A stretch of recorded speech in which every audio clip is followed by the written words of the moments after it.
सभागृहात नेणारा माणूस आपण निवडला पाहिजे.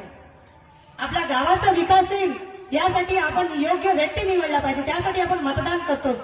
नुसतं जाऊन बटन दाबणे हे नाही. याच्यामध्ये आपल्या प्रभागामध्ये काय समस्या आहे काय नाही सभागृहात जाऊन मांडण्यासाठी आपण जो व्यक्ती निवडतो त्यासाठी आपण मतदान करतो. आपल्या गावामध्ये आपल्या नांदगाव खंडेश्वरमध्ये इतक्या समस्या आहेत. सर्वात मोठी समस्या आहे ती रोजगाराची. सर्वात मोठी रोजगाराची समस्या आहे. आपण कमावतो कशासाठी, आपण काम कशासाठी करतो, आपल्या पोटासाठी. आपल्या मूलभूत गरजा कोणत्या, शाळेपासून आपण शिकत आलो आपल्या मूलभूत गरजा कोणत्या. अन्न वस्त्र निवारा, अजून दोन माहिती आहे कुणाला, आरोग्य शिक्षण.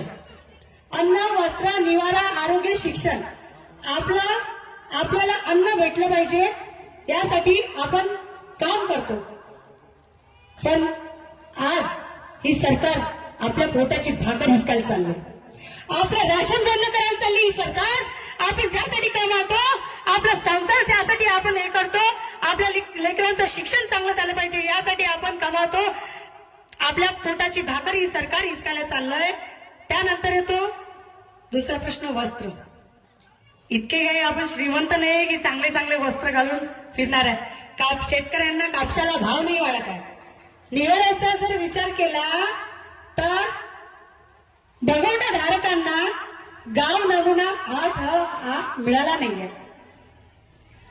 तो आम्हाला एकदा तरी संधी द्या. आम्ही हे सर्व प्रश्न आम्ही सभागृहात नेऊन मांडू, याच्यावर आम्ही काम करू. मला लहानपणापासून आई वडिलांकडून राजकीय वारसा मिळाला नाही. पण जेव्हा माझं लग्न झाल्यावर मी हा झेंडा बघितला, विडा हातोळ्यात आला. माझ्यासाठी तो थोडा नवीनच होता. नंतर मी म्हटलं माझ्या घरातले सगळं कुटुंब, माझे देर भासरे सासरे करतात तरी काय. आंदोलन मोर्चे घरात आम्ही असलो की आमच्या दारात कोणी ना कोणी येणार. भाऊ असं झालं, माझ्या सासऱ्यांना सांगणार की असं झालं तसं. सर्व याच्यावर समस्यावर प्रश्न उठवतात. माझ्या घरचं पूर्ण कुटुंब त्यांना मदत करते. आज हा लाल बावटा मी माझ्या घरचे सर्व जे परिवार आहे ते काम करत आहे त्याच्यामध्ये मी पाहते. त्यांना बघून मला असं वाटलं की मी या लाल बावटासाठी काही ना काही केलं पाहिजे. माझ्या मनात एक उत्स्फूर्त निर्माण झाली की मलाही काही ना काही करायचं आहे.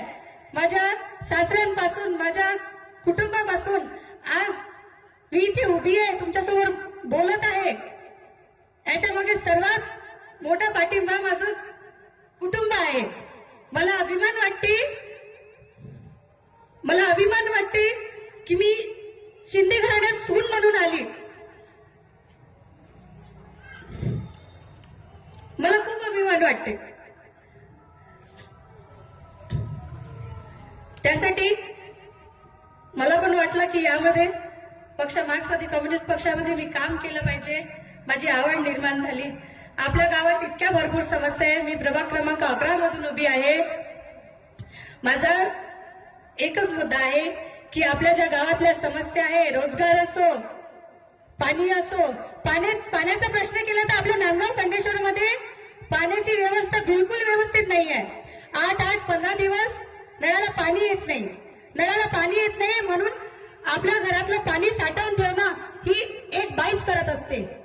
या ड्राममध्ये पाणी भरून ठेवलं, त्या ड्राममध्ये पाणी भरून ठेवलं, कशासाठी की एवढे दिवस पुरलं पाहिजे.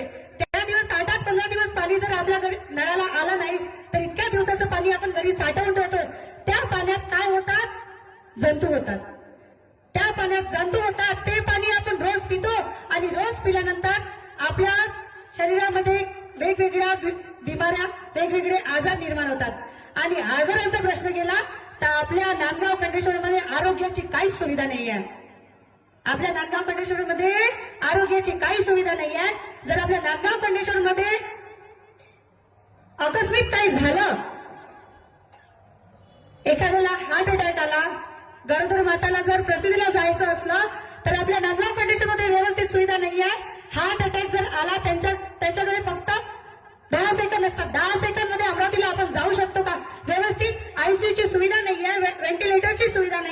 अशी आपल्या नांदगाव कण्णेश्वर मध्ये परिस्थिती आहे. त्यामध्ये आमचं म्हणणं एकच आहे की आम्ही यामध्ये मार्क्सवादी कम्युनिस्ट पक्षाच्या वतीनं आम्ही पाचही उमेदवार इथे रणांगणात उभे झालो आहोत. त्यामध्ये आमची रणरागिणी नगराध्यक्ष पदासाठी उभी आहे आसमा परवीन अब्दुल मोहसिन. हिचे बटन क्रमांक आहे 1. हिला भारी मतांनी निवडून आणा. ज्या वेळेस आपण इथे उभा आहे, आपली महिला इथे ही शिकलेली आहे. सावित्रीबाई फुले यांनी आपल्याला शिक्षित बनवलं. त्यांच्यासोबत जी होती फातिमाबेन ही त्यांच्याशी खांदाशी खांदा लावून काम करत होती. तशी आज इथे आपल्या गांव के विकास के लिए कौन कौन चलेगा? राम भी चलेगा, रहीम भी चलेगा, और गांव के विकास के लिए सावित्रीबाई भी चलेगी, फातिमा भी चलेगी, गांव के विकास के लिए प्रांजलि भी चलेगी, आसमा भी चलेगी. एवढे बोलून मी इथे थांबते. इन्कलाब जिंदाबाद.